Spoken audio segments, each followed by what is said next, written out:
It's good to be with you once again. Sunt bucuros că suntem iarăși aici. We have some special things for you tonight. În seara aceasta v-am pregătit ceva. I hope you enjoy them. Cred că vă veți bucura. Last evening we talked about the basics of a good diet. Ieri v-am vorbit despre adevărurile de bază despre o dietă sănătoasă. Tonight we're going to talk about what are the 5 essential groups so that you can think about a good diet in a very practical way. Astăzi vom vorbi despre 5 categorii ale hranei, în așa fel încât să aveți o înțelegere practică. And when we make our food choices based on these 5 categories and we make the healthy selections, we provide all the nutrients that we need. Și dacă vă veți gândi la cele 5 grupe de alimente esențiale, sunt sigur că veți putea face alegerea cea mai bună. Now I want to make it very simple. Iată lucrurile, le facem simple. As a nutritionist over the year, many nutritionists have tried to make diet very simple. Vă spun, sunt mulți nutriționiști care au dorit să facă problemele simple pe înțeles. And all over the world we use many different ways of trying to illustrate that. Și folosim diferite căi de a ilustra aceasta. What I like is what we're using today called the plate. Ceea ce vreau să vă prezint astăzi este platoul sau farfuria vegetariană. Now, I've been working with a group in this region of the world that is in the process of translating this into Romanian, but it isn't in Romanian yet. Regret că n-am reușit să traduc tot materialul care le vedeți în română, dar veți pricepe. But if we divide our plates into 4 portions, Dacă împărțim farfuria noastră în 4 segmente, and we take 1/2 of our plate and fill it with fruits and vegetables, și dacă luăm jumătate din farfurie, partea din stânga, și o completăm, o umplem cu vegetale și fructe, cu zarzavatul, legume și fructe, that's the healthiest way of starting to eat what we need. aceasta este calea cea mai bună să ne începem masa cu fructe. Now, is your plate filled, 1/2 of it filled with fruits and vegetables? Mă întreb, oare farfuria voastră pe jumătate este umplută cu fructe, legume și zarzavaturi? Think about it. Gândiți-vă. Then the other side, the larger portion should be grains. Jumătatea cealaltă are un sector ceva mai mare numit cereale. Not white refined grains, but whole grains. Nu cereale rafinate ca făina albă, ci cereale integrale. And then the other portion would be protein-rich foods. Iar cealaltă porțiune, alimente vegetale proteice, precum leguminoasele. You know, those would be things like the legumes, lentils, beans, peas. Fasole, linte, soia. Excellent sources of vegetable protein. Sunt toate aceste surse minunate pentru proteină vegetală. They provide all that you need in the way of protein. Și vă asigură toate tipurile de proteine de care aveți And nevoie. they're easy to find and they're inexpensive. Ele sunt ușor de găsit și nu sunt scumpe. And then this little circle up here represents healthy fats. Avem acolo un cerc mic care se referă la uleiurile sănătoase, grăsimile sănătoase. Most of us eat too much fat, but the wrong kind. Mulți dintre noi mănâncă prea multe grăsimi și acelea rele. One of the biggest causes of disease in the world today is too much animal fat. Una din marile cauze ale bolilor în lume astăzi se datorează grăsimilor animale. You've probably heard of the Mediterranean diet. Ați auzit probabil de dieta mediteraneană. It has minimal amounts of animal fat. Conține cantitatea minimă de grăsimi animale, această And dietă. it is rich in olive oil. Este însă bogată în ulei de măsline, and nuts, nuci, seeds. semințe. Those are good fats. Acestea sunt uleiuri sănătoase. So that's a simple way you can think about your diet and judge whether you're eating a healthy diet or not. Ceea ce vedeți pe ecran este reprezentarea cea mai simplă de a urmări o dietă sănătoasă. Now, I know you're all wondering what we brought up here on Cred că the toți vă platform. mirați ce-o fi cu masa asta și cu pungile And aici. we have a limited amount of time, so we're going to test your nutrition knowledge. Pentru că nu avem timp prea mult, o să testăm cunoștințele voastre în materie de nutriție. All right, I'm going to take this microphone Iată, am să scot microfonul and I'm going to move over here. și mă voi muta aici. And I guess I need to pull a few things out here. Am nevoie să scot unele lucruri de aici. We're going to start right here with this one. Haideți să încep cu prima We're pungă. going to take them in groups. And what I want you to do is tell me whether they go over here, which is More. more healthy foods, or less healthy. Vă pun la probă. Scot câte una și voi să-mi spuneți dacă se încadrează în alimentele mai sănătoase sau mai puțin sănătoase. You think you can do that? Puteți? All right. Now, we're going to take this in groups. I got some good, I think, Romanian tomatoes. Am roșii. Putem And ele. I'll put them out here. And this is just like somebody went to the grocery store and gave you some groceries. They're right here in the bag. Some potatoes Show them. and some good greens, some lettuce. Now, which side would you put these? Unde le puneți pe astea? This side? Ok. Okay. Hai, putem pe. All right, you put them back and you can put them over there, and I'll get the next bag here. Now that comes later. That's really the 1/4 of the half. Nu Fruits and uitați, vegetables. That's the vegetables. aceasta este doar sfertul unei jumătăți, adică jumătatea jumătății farfuriei. Okay. Now I have some blueberries Cam and a Afine. banana. I know they don't grow in Romania.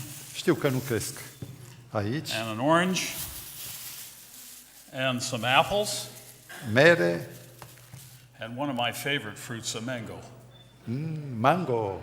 Now I know that didn't grow here in Romania. Nu cresc astea în România. I don't even know where it grew, but it's a good food. This one is a bit green. N-am idee unde cresc, dar știu că sunt foarte bune. All right, which side? În care This parte side? punem? Over here. Acolo. Ah, Bun. you're a smart audience. Sunteți o audiență fină. Very, very good. Okay.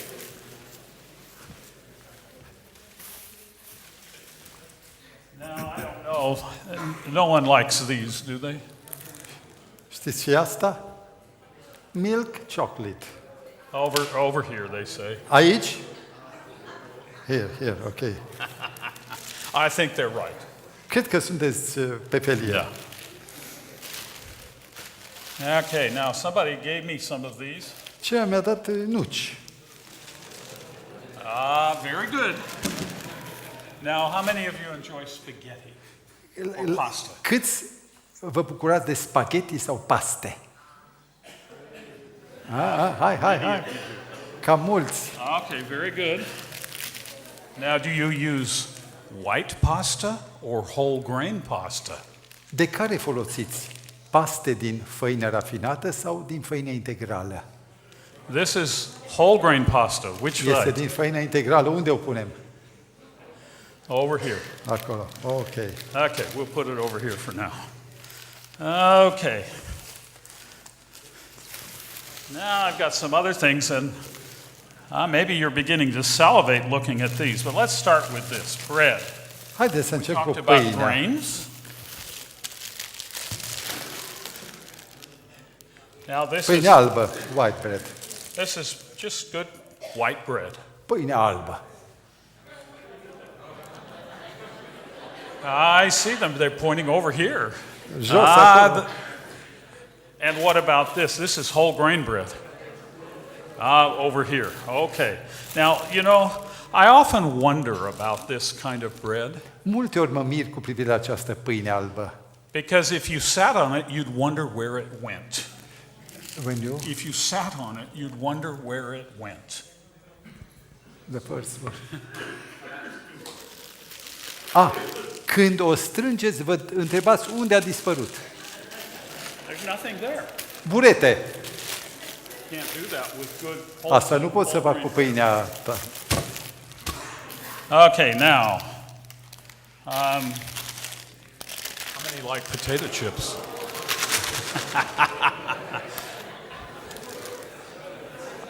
Now there's two kinds of potato chips here. Există două tipuri de These chipsuri. are the regular ones, Astea sunt cele obișnuite, and these are baked, iar not acestea fried. sunt coapte, nu prăjite în ulei. So the baked ones would go where? Unde merg cele coapte? Over here? Acolo. Okay. Bun. Okay. Well, no, I've got another one.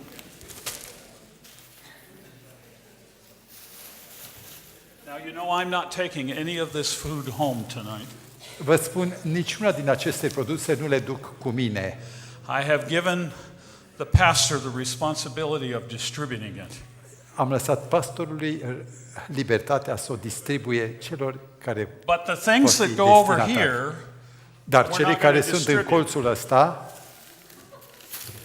okay.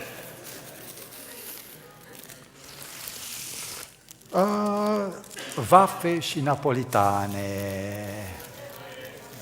See, they know. Coca!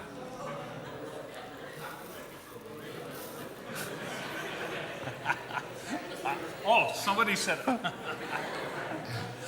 Do you know how many teaspoons of sugar there are in this can? Aveți idee câtă cantitate de zahăr există în această cutie? There are about 10 teaspoons. Sunt 10 lingurițe de zahăr. And this is really liquid candy. Și asta nu e altceva decât zahăr lichid. But this is orange, right? Oh, ăsta e portocală, cica. Which side? Arătați! Okay. Okay, you are right. Now I don't even know what these are, but when I went shopping, they Sunt niște sandwich look like cookies of some cu kind. cremă de frișcă și cu rom. Over here? Okay, you are right.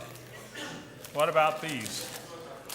Astea sunt crackers cu fibre. Oh, look, unde? Yes, those are whole grain crackers. Corect. Oh, I have a few more goodies here. Mai am câteva bunuri. What about that? Zuzu.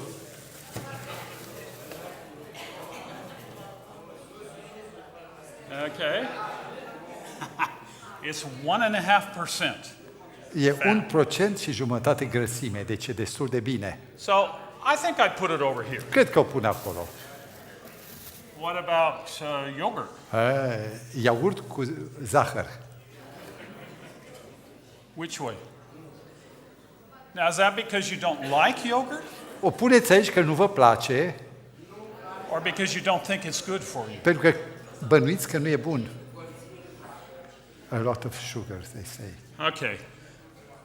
You need to be careful of yogurt Vă rog să fiți atenți cu privire la iaurt, because if it has the fruit in it, it has quite a bit of sugar. pentru că are fructe și destul de mult zahăr. But if you don't eat a lot of it, I probably would put it over here. Maybe here. I'll put it in the middle. Okay, now, this is soy yogurt. Ăsta este iaurt de soia. Okay, it's a good protein. Soy is Proteină great. bună, Doesn't taste quite the same, nu are același but gust, it also has some sugar in it because it has fruit in it. dar are zahăr pentru că are fructe.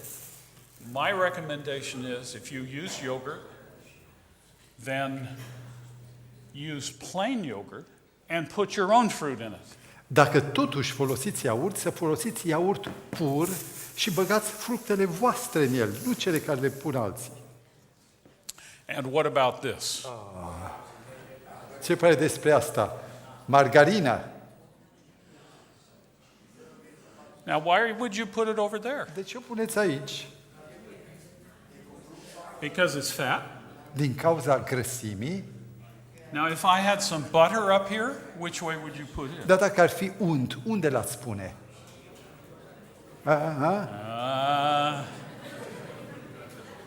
I think I'm going to put this over here, Aș pune-o totuși and acolo. I would put the butter over here.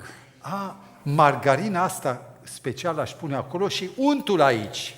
Do you know why? Știți de ce? Because the butter has lots of saturated fat, Pentru că untul are aproape tot numai grăsime which is saturată, hard on the heart, care provoacă probleme inimii and it's high in cholesterol. și are colesterol înalt. Margarine is vegetable fat with no cholesterol. But not all kind of margarines. Not all kind of margarines are the same quality. This one is. Dar vreau să vă spun că margarina aceasta are uleiuri vegetale și grăsimi nesaturate și este mai sănătos. Eu am spus că nu orice tip de margarină, ci acest tip e bun. Yeah. Okay, let's. Now, I was yesterday. Pastor Ted and I had a wonderful opportunity of eating at Veg Up in Bucharest. Am avut o oportunitate deosebită, eu împreună cu pastorul Ted, să merg la un restaurant de vegetariani. Now, here's a bag of Soia, boabe de soia. soybeans Unde le pun? over here. These are lentils. Acestea sunt linte. Put those over here. They gave us all of these. Ne-au to dat give away toate, here to you folks. special ca să fie o lecție deschisă pentru These voi. are oats, Sunt ovăz, and I mean all of these things we're going to put over deci here. toate acestea le pun fără teamă dincolo. Muesli, fructe And, some dried confiate fruit and mixture there, and some și sunflower semințe, seeds. semințe de dovleac They're good for you, and this is a seed mix. și un amestec de semințe. Okay, and these are some whole grain, healthy Sunt snack bars. bare de cereale foarte sănătoase. And then they gave us one more thing here. Și ne-au mai dat un lucru. How many of you have heard of tofu? Cine a auzit de tofu? All the people. How many of you have tried tofu? Cine a încercat să mănânce tofu? Some of you have. My favorite way of using tofu is to put it in the frying pan and put some curcumin on it. And it makes it yellow, and it looks like, with a little bit of salt and seasoning, it looks like fried eggs. O metodă deosebită preferată de mine este să pun tofu într-o tigaie, să pun, cum se cheamă praful acela portocaliu închis? Șofran, și le amestec și par că sunt o papară. I have some 4 different kinds. They have different flavors in them. Sunt mai multe tipuri de tofu And they're all, well, they shouldn't be here. și toate trebuie puse dincolo. They should be over here on this. Toate. All right. You did really, really well. Se pare că sunteți niște studenți care ați promovat cu nota 10.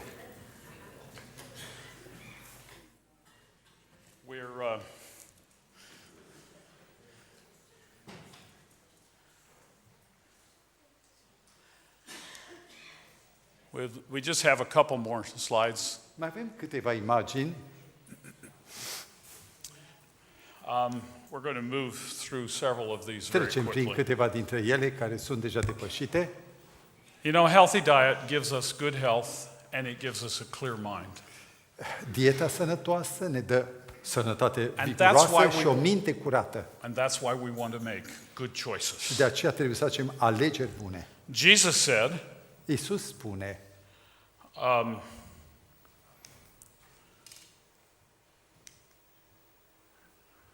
omul nu va trăi numai cu pâine, ci cu orice cuvânt care este din gura lui Dumnezeu. You and I are not saved by what we eat or don't eat. Noi nu suntem mântuiți prin ce mâncăm sau ce nu mâncăm. Well, let me say that again. We're not saved by what we eat. Noi nu suntem mântuiți prin mâncare. But if we fill our bodies with those things that cloud our minds, Dar dacă ne umplem trupul cu acele alimente care ne încețoșează mintea, we may not be able to make clear choices. nu o să fim în stare să facem alegeri bune. And that's why we're talking about health and the choices we make Iată here de ce each vorbim evening. despre sănătate și despre alegerile sanitare în materie God de has given hrană. us an abundance of wonderful food to eat. Dumnezeu ne-a dat un belșug de alimente sănătoase. And it can be the very best for us if we choose. Și pot fi cea mai bună alegere dacă vrem. And it's a wonderful gift from a loving God. Și este un dar minunat de la Dumnezeu nostru al iubirii. So, poftă bună!